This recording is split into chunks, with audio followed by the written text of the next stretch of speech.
Choo, choo, choo, choo, choo, choo, choo, choo, choo, choo. Push me now, over here, push. Over here, push me now, push. Push, push, push. Whee! This is what pure joy looks like. So good, so good, so beautiful. Okay.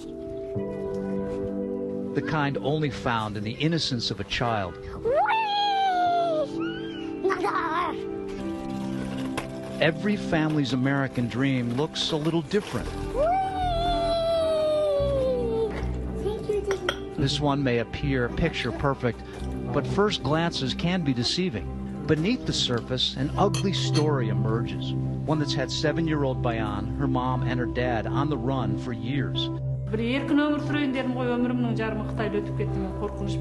Bayan's mom, Gulzira, spent nearly 2 years imprisoned in China in one of those now infamous re-education camps. She is a member of China's Muslim minority, a group that some experts say China is focused on wiping out. When you landed in the United States, what did it feel like? How are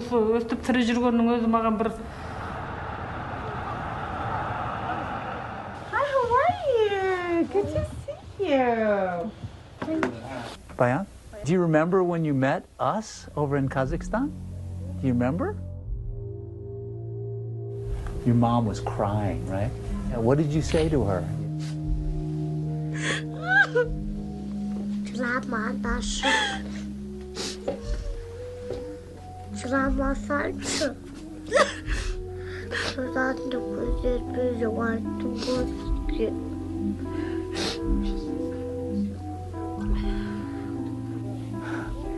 You look happier the last time than compared to the last time I saw you.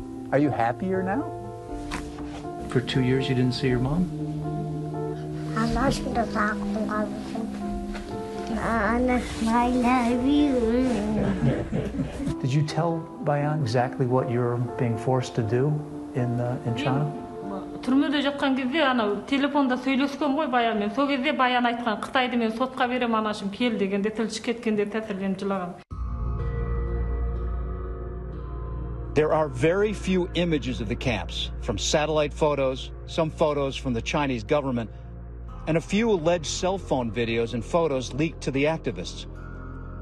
From brief glimpses and an Amnesty International investigation into the so-called prisons, an artist created these harrowing scenes based on the testimonies of more than 50 former detainees. The United Nations and rights groups say more than 1 million people have been detained in camps like these. Some forced into slave labor factories, making products linked to the biggest brands in the world. Thousands of shipments coming into the U.S. every year.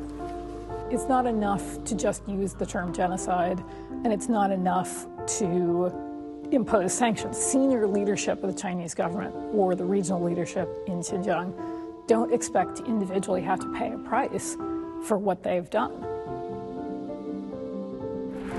To understand the roots of this purge, you have to untangle the 2,000-year history of the region and a complex web of international relations.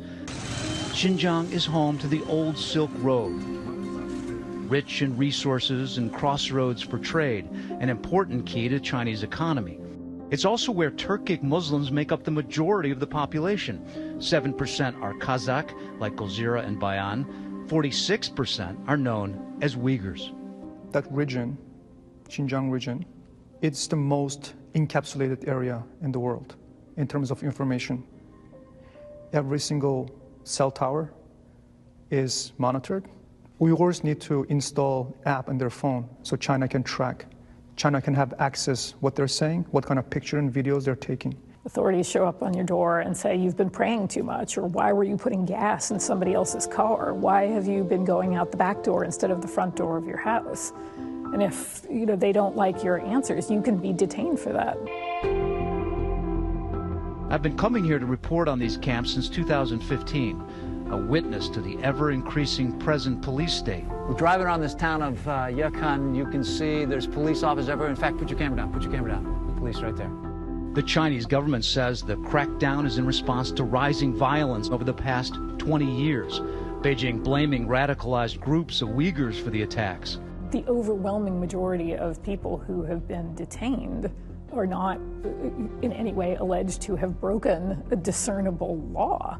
China's treatment of its Muslim citizens is described by the U.S. with one word: genocide.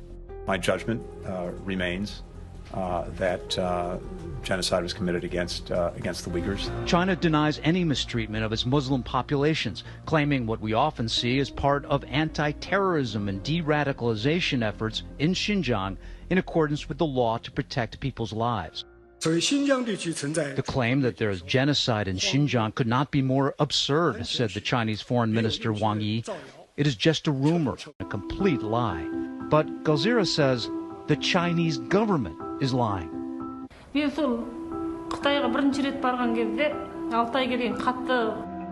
Galzira calls the camps prisons. She says everyone was drilled in never-ending propaganda and forced to learn Mandarin.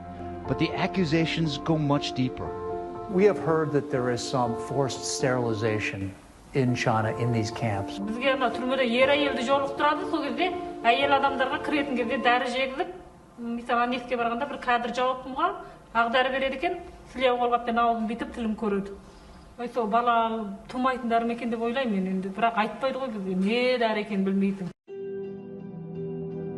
went to Xinjiang in 2019. See what you find. Granted a rare tour inside a vocational center where our tour guides showed us only what they wanted us to see. Can you take us to some other places? Not what we asked for. Is it possible you could give us next time? When we tried to go find other camps and prisons in our own, A government official is following us around the car, so we can't go anywhere. we were followed, Are they going to come with us? guided to local tourist attractions, and in some cases stopped by authorities. We're not going to China. We're just in Kazakhstan. We're just Kazakhstan. Galzira says she served nearly 2 years in the camps, where torture was common. Oh,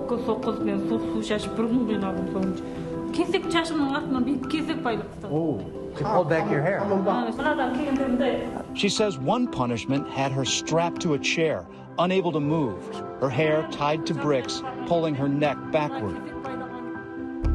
When Galzira was finally released, she followed a common path out of China. The first stop, Kazakhstan. 2 years ago, I met a number of other camp survivors there who all told similar stories of torture.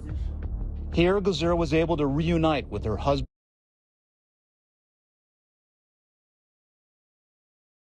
daughter, all thanks to human rights lawyer Sarek John Bilash. We've not been able to see these camps on the. Galzira says she served nearly 2 years in the camps, where torture was common. Oh,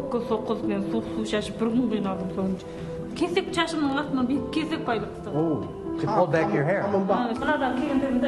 She says one punishment had her strapped to a chair, unable to move.